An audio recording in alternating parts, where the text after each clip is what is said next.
Hello everyone, welcome to the Stanley Parable Ultra Deluxe. This is a remaster of the Stanley Parable that came out, 10 years ago at this point? And it came out, I think, 2 years ago at this point? I don't remember. But I've had my eye on it for a while, and I'm a really big fan of the original, so I'm not good with intros, so let's just jump right into it. The end is never the end, is loading is never the end, is never the end, is never the end. This is the story of a man named Stanley. Stanley worked for a company in a big building where he was employee number 427. Employee number 427's job was simple. He sat at his desk in room 427 and he pushed buttons on a keyboard. Orders came to him through a monitor on his desk, telling him what buttons to push, how long to push them, and in what order. This is what employee 427 did every day of every month of every year. And although others might have considered it soul-rending, Stanley relished every moment that the orders came in, as though he had been made exactly for this job. And Stanley was happy. Wasn't that good for him? And then one day, something very peculiar happened. Something that would forever change Stanley. Something he would never quite forget. He had been at his desk for nearly an hour when he realized that not one single order had arrived on the monitor for him to follow. No one had showed up to give him instructions, call a meeting, or even say hi. Never in all his years at the company had this happened, this complete isolation. Something was very clearly wrong. Shocked, frozen solid, Stanley found himself unable to move for the longest time.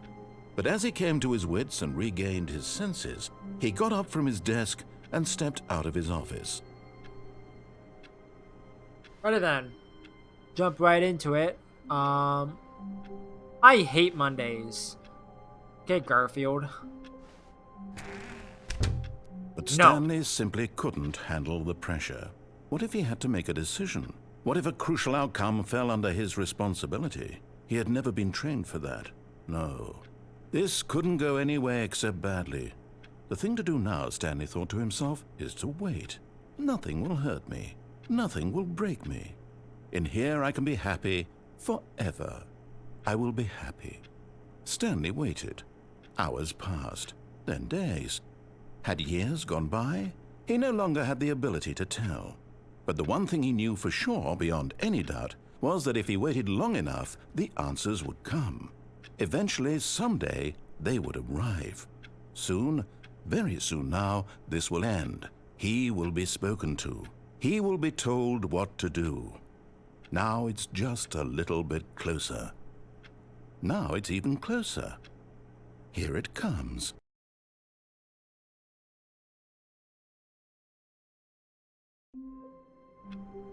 Oh, okay. Interesting. I haven't seen a whole lot of people actually get that ending, quote unquote. Because people usually just go head first out into the office, but I decided to show that off first, seeing as how it's right at the very beginning and it's not that very long. All of his co-workers were gone. What could it mean? Stanley decided to go to the meeting room. Perhaps he had simply missed a memo. God. There's some secret stuff and other endings that I want to get to eventually. But I want to get at least the first main ending. When Stanley came to a set of 2 open doors, he entered the door on his left. Okay. I'll follow the rules initially. And then I will derail. Yet there was not a single person here either. Feeling a wave of disbelief, Stanley decided to go up to his boss's office, hoping he might find an answer there. Okay. We need less reviews. Using slides to assure employees that everything is okay. Make sure your slide has a slick blue graphic in the header and throw some... Okay. Everyone is unique. You, most of all. I wouldn't say that much. Okay. There's probably like a bunch of like just miscellaneous like text around. The broom closet. Stanley stepped into the broom closet, but there was nothing here, so he turned around and got back on track.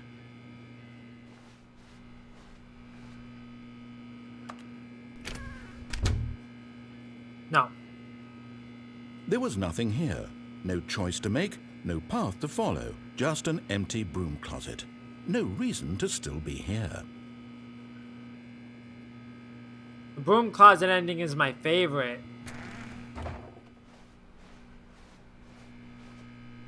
It was baffling that Stanley was still just sitting in the broom closet. He wasn't even doing anything. At least if there was something to interact with, he'd be justified in some way. As it is, he's literally just standing there doing sweet FA. Does FA mean fuck all? I'm not entirely sure. I don't know what FA means. Are you really still in the broom closet? Yes. Standing around doing nothing? Yes. Why? Please offer me some explanation here. I'm genuinely confused. Because it's my favorite ending.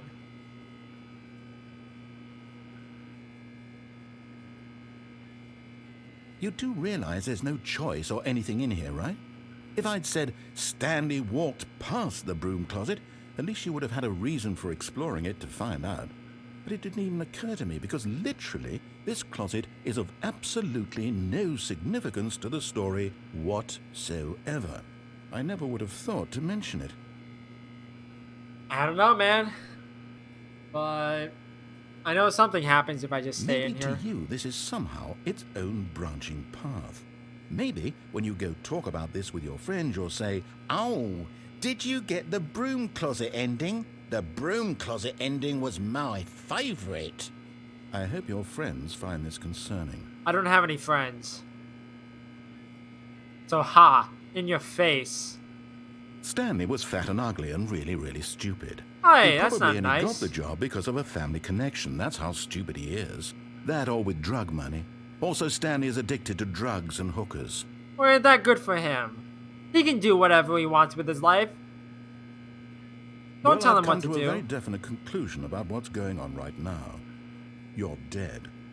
You got to this broom closet, explored it a bit, and were just about to leave because there's nothing here when a physical malady of some sort shut down your central nervous system and you collapsed on the keyboard.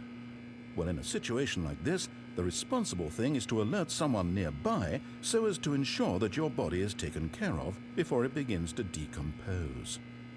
Hello? Anyone who happens to be nearby? The person at this computer is dead. I am They have fallen dead. prey to any number of your countless human physiological vulnerabilities. It's indicative of the long-term sustainability of your species.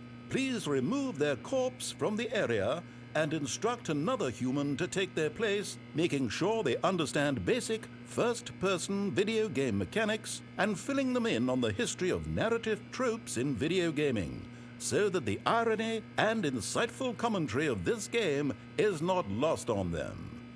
All right, when you've done that, just step out into the hallway. Okay. I think that's the end of the broom closet ending. Because it's my favorite. It's everyone's favorite, to be honest.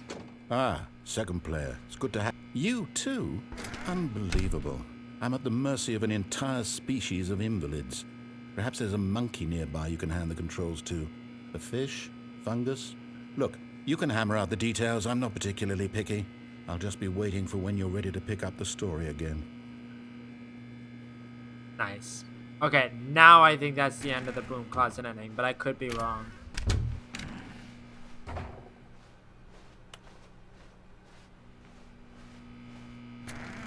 Anything else? No, I don't think so. Okay. Coming to a staircase, Stanley walked upstairs to his boss's office.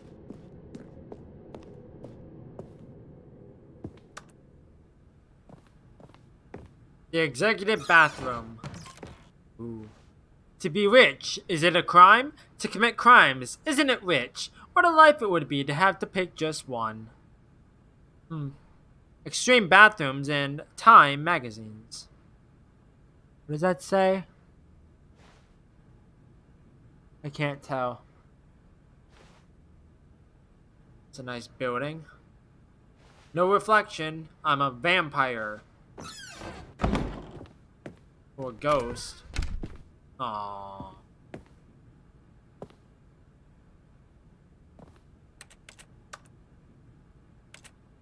Nothing.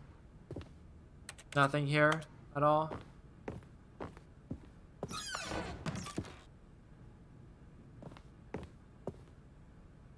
The hell is that? Business strategy.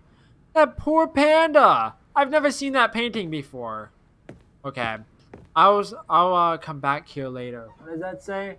I'm the most expensive boss. I'll come back to that. Stepping into his manager's Damn it. office, Stanley was once again stunned to discover I not could, an get indication back of out. any human life. Shocked, unraveled, Stanley wondered in disbelief who orchestrated this. What dark secret was being held from him? What he could not have known was that the keypad behind the boss's desk guarded the terrible truth that his boss had been keeping from him. And so the boss had assigned it an extra secret PIN number, 2845. But of course, Stanley couldn't possibly have known this. Yet incredibly, by simply pushing random buttons on the keypad, Stanley happened to input the correct code by sheer luck. Amazing. He stepped into the newly opened passageway. I'm the little voice in your head. I'm the little voice in your head. The real voice in your head, please stand up.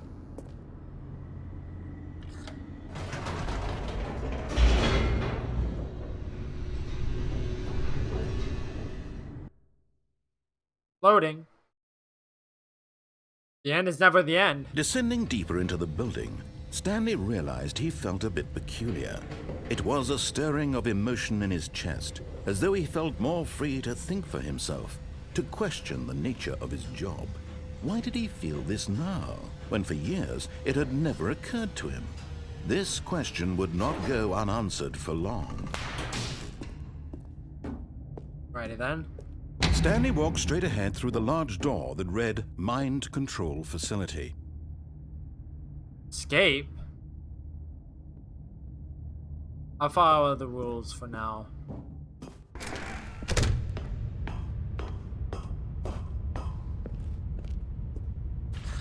The lights rose on an enormous room packed with television screens. What horrible secret did this place hold? Stanley thought to himself. Did he have the strength to find out? Probably not, no.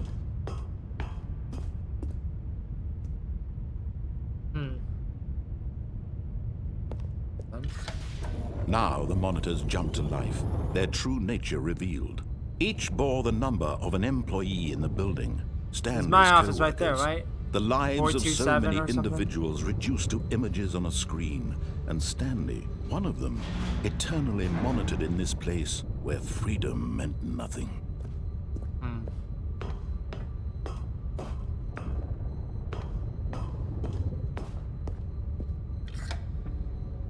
This mind control facility, it was too horrible to believe. It couldn't be true. Had Stanley really been under someone's control all this time? Was this the only reason he was happy with his boring job? That his emotions had been manipulated to accept it blindly? I don't know. No. He refused to believe it. He couldn't accept it. His own life in someone else's control? Never. It was unthinkable. Wasn't it? Was it even possible? Had he truly spent his entire life utterly blind to the world? I don't know. But here was the proof. The heart of the operation. Controls labeled with emotions. Happy or sad or content. Walking, eating, working. All of it monitored and commanded from this very place. And as the cold reality of his past began to sink in, Stanley decided that this machinery would never again exert its terrible power over another human life. For he would dismantle the controls once and for all. Right here, Matt Pat swore. Like right there, I'm pretty sure. I think he said something along the lines of, listen to me. Either, like, do something or let me play the fucking game or whatever. I don't remember the exact quote, but it was very uncomfortable. And when at last he found the source of the room's power, he knew it was his duty, his obligation, to put an end to this horrible place and to everything it stood for.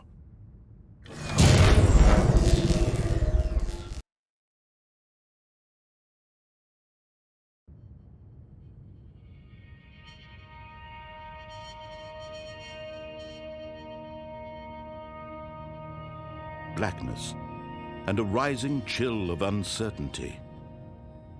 Was it over? Yes! He had won! He had defeated the machine, unshackled himself from someone else's command. Freedom was mere moments away. And yet, even as the immense door slowly opened, Stanley reflected on how many puzzles still lay unsolved.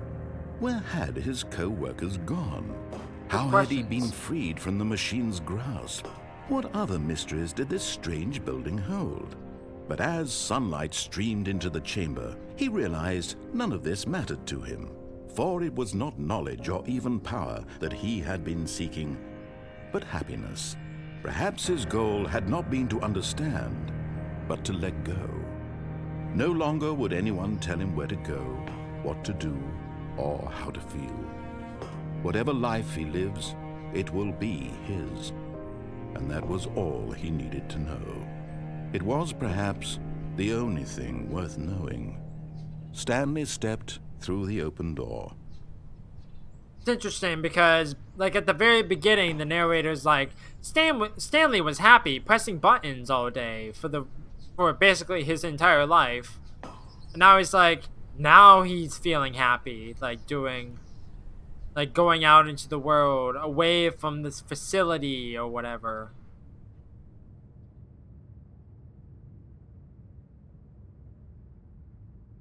I feel like something was supposed to happen and it didn't. Hello?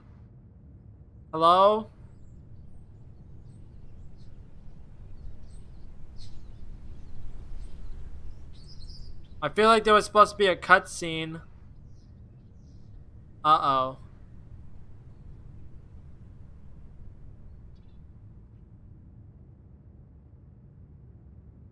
I'm concerned. I think there was supposed to be a cutscene. I don't think there was supposed to be, like, the world ending or something. Hello? I feel like I found a bug. Stanley there we felt go. The cool breeze. Why did it upon glitch his out skin, before? The feeling of liberation, the immense possibility of the new path before him. This was exactly Well, it's the way, good to know that the right world now, just ends. that things were meant to happen. And Stanley was happy. There we go.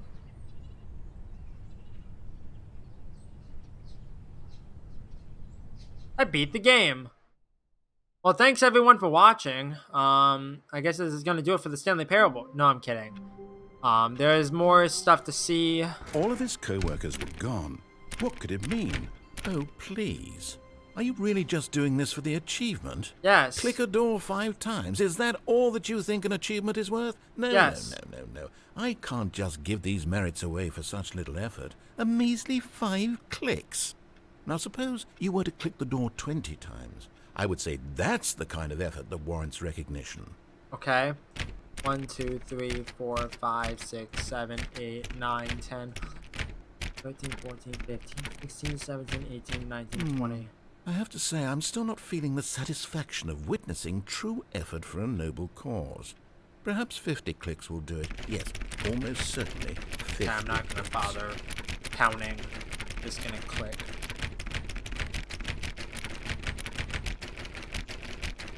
No, I'm still not feeling it. I want this achievement to have meant something. It has to be a true reward for valiant effort. I want to see some hustle, Stanley. Okay. I want to see commitment, a willingness to go all the way, no matter what the cost. Why don't you go put 20 clicks into door number 417? 417. I can do that. Yeah! I think it's over this way. Here. Oh, great. Now, go click a few times on door 437. Is it back this way? No, this goes back that way. Okay. 437. Where is 437 at? Well, this goes that way. Where's 437?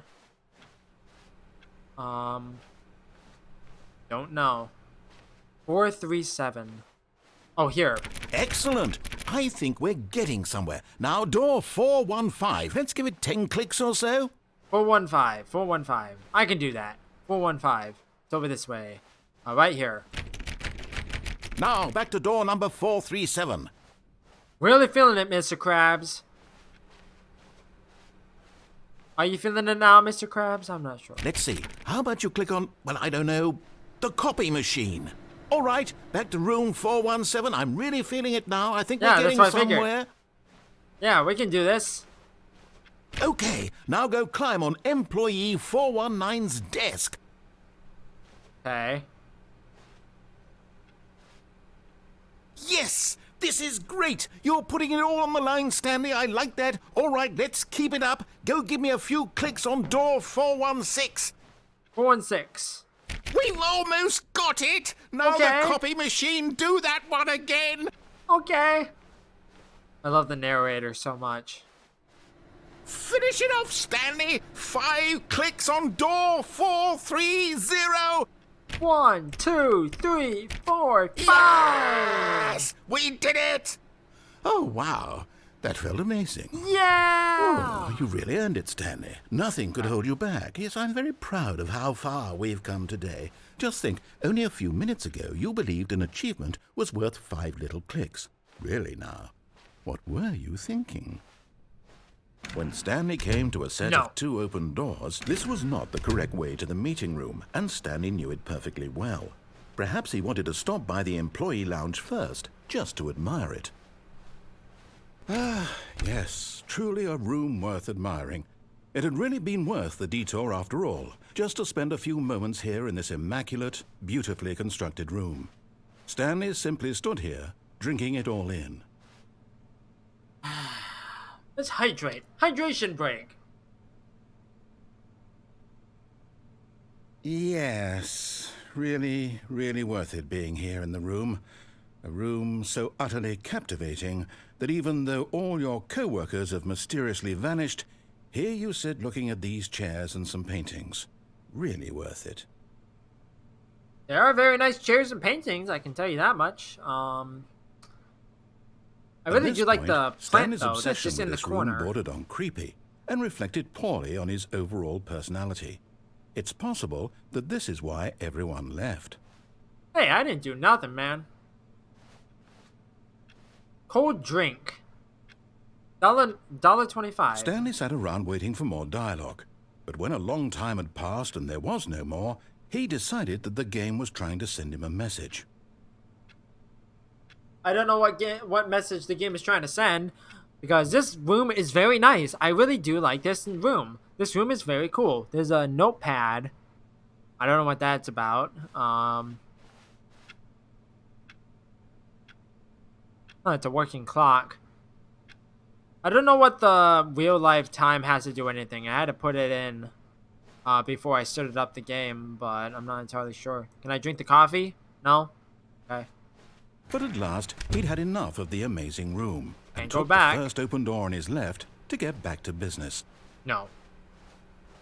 Stanley was so bad at following directions, it's incredible he wasn't fired years ago.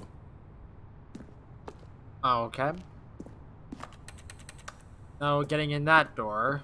There's a door over there. Alrighty then. Warning, do not jump from the cargo lift while it is in motion. Will cause death. Penalty for misuse of cargo lift, $1,000. Penalty for jumping off the cargo lift, $5,000. Also death. Look, Stanley, I think perhaps we've gotten off on the wrong foot here. I'm not your enemy, really, I'm not.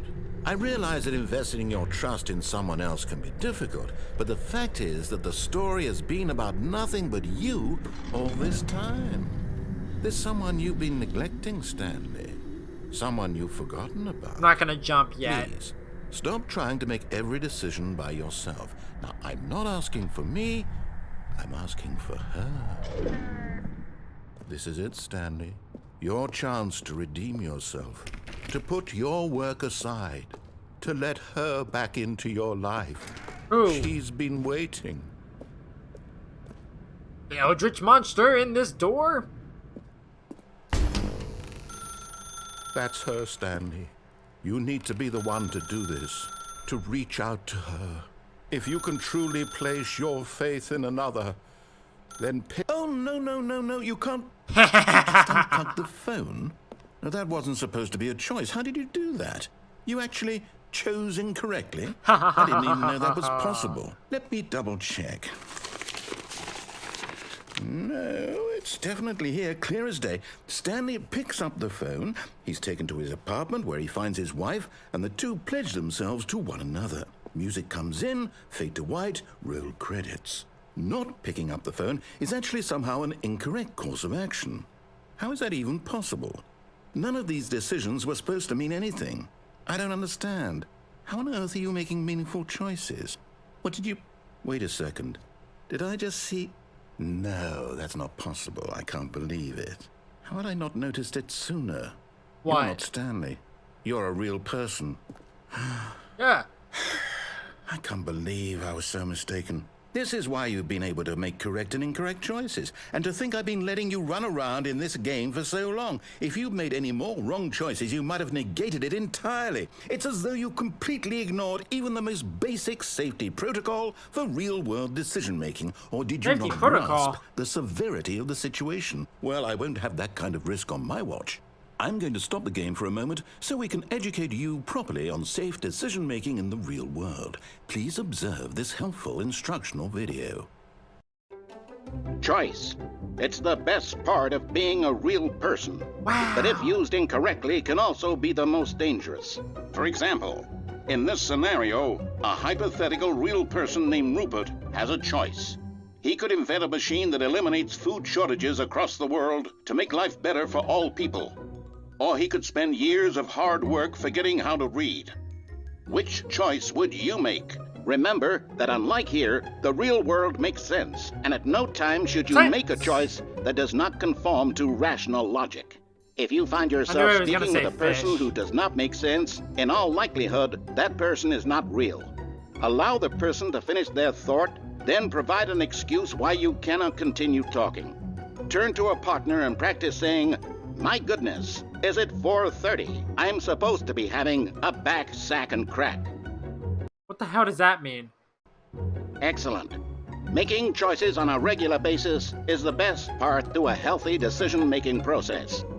Most medical professionals recommend making at least 8 choices per day. Do you make more than 8? Less? And finally, if you begin to wonder if your choices are actually meaningful and whether you'll ever make a significant contribution to the world, just remember that in the vast infiniteness of space, your thoughts and problems are materially insignificant, and the feeling should subside. At this time, your instructor will guide you in an exercise to test and reinforce the material covered in this video. Okay. Welcome back. You may have noticed that this room has begun to deteriorate as a result of narrative contradiction. But not to worry. Now that you're properly informed on good decision-making, we're going to revisit a choice you made just a few minutes ago and see what the correct thing to do would have been. This way, please. Okay.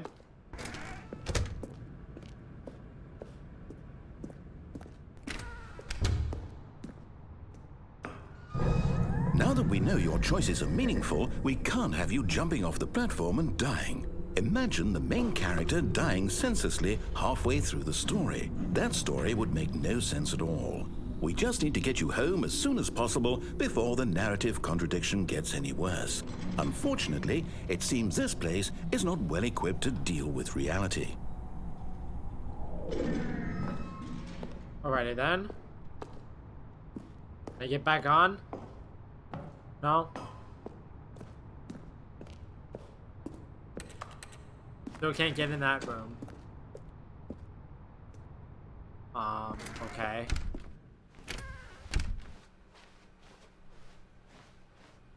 Well, that door was closed now. So where are we going? Almost there. You'll take the door on the left, back to the correct ending, the story will have resolution once again, and you'll be home free in the real world. Now remember, all you need to do is behave exactly as Stanley would. That means choosing responsibly and always putting the story first. I'm quite sure you'll be up to the task. Just follow my lead and you'll be fine. All right. When Stanley came to a set of 2 open doors, he entered the door on his left. No! Why did you do that? Quickly, hurry back in the other direction. Perhaps we're not too late.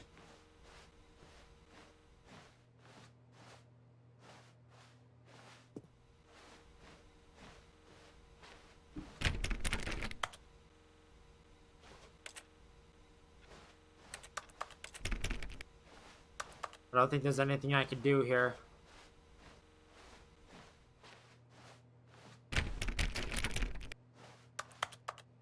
Okay.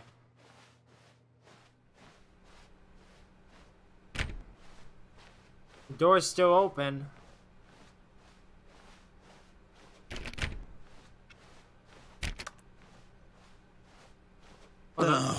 Everything's Ruined. broken. I can't believe, after everything we talked about, that my story, you've destroyed my work. Why? For what?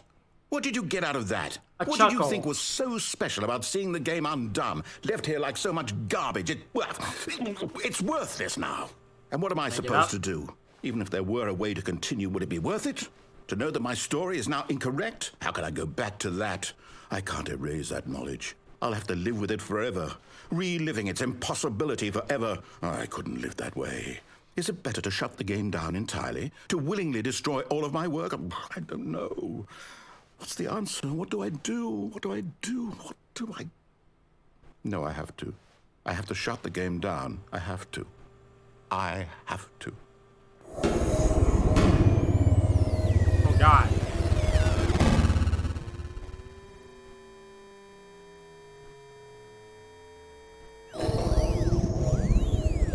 What the hell is happening? Oh, I'm here. I'm still here. Here in this pile of rubbish. With you. You, who thought you were so clever. Now look where we are. My entire game is destroyed. It was the only thing in the world that was mine, and you've run it into the ground. What, did you think that would be funny? Yes. You just had to see? Yep. Didn't I impress upon you how important it was to be like Stanley? I'm not Stanley. He actually knows how to do what I tell him to. He understands that if I say to do something, there's a damn good reason for it. That thought hadn't even occurred to you, had it? Nope. That there's a world outside of you? Yep. You're a child. Uh-huh. We're all children in the bigger scheme of story. If you'd just gone through the door on the left, you would have seen it. There was a whole underground facility. You would have destroyed it and been victorious. It would have been so perfect. I worked so hard on it. I tried so hard to make... behave exactly as Stanley would. That means choosing responsibly and always putting the story first. I'm quite sure you'll be up to the task. Just follow my lead and you'll be fine. All right. When Stanley came to a set of 2 open doors, he entered the door on his left. No! Why did you do that? Quickly, hurry back. Behave exactly as Stanley would. That means choosing responsibly and always putting the story first. I'm quite sure you'll be up to the task. Just follow my lead and you'll be fine. All right. When Stanley came to a set of 2 open doors, he entered the door on his left. No. I refuse.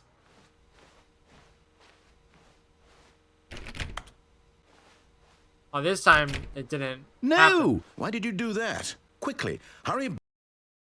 Oh. It seems like the game is a bit glitchy, but okay. That means choosing responsibly and always putting the story first. I'm quite sure you'll be up to the task. Just follow my lead and you'll be fine. All right. When Stanley came to a set of 2 open doors, he entered the door on his left. In. Let me in! Okay. I don't think going to the right is helpful anymore.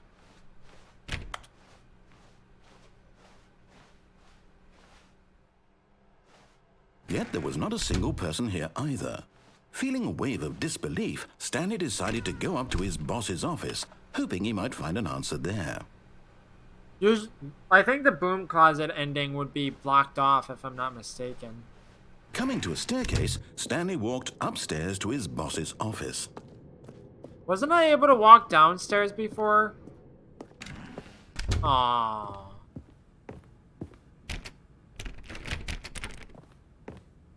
Oh, this is different. Stepping inside his manager's office, Stanley was once again stunned to discover not an indication of any human life. Shocked, unraveled, Stanley wondered in disbelief who orchestrated this, until he saw the door with a voice receiver next to it. Surely behind this door lay all the answers to his questions. And beyond all probability, he knew the passcode. He had seen it on his boss's computer just last week. Nightshark 115. Was this the code to open the door? Would it still work? There was only one way to find out. Stanley had been trained never to speak up, but now he would draw from within himself the courage to face the unknown. He drew a sharp breath and then spoke the code. I can't speak, my dude.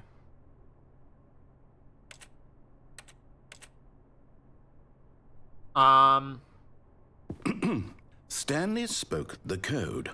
Nightshark 115. He spoke it into the receiver, right there on the wall.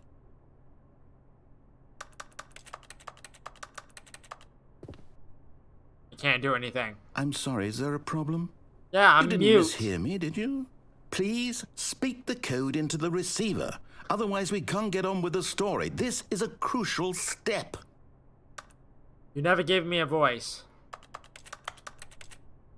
Hello? Okay, fine. You're not going to do it. But you know what? It's pretty humiliating to bring you this far, only for you to suddenly decide you have better things to do. I asked you for this one single thing, for your respect. The kind of respect Stanley shows for his choices. He knows what it means to take a story seriously.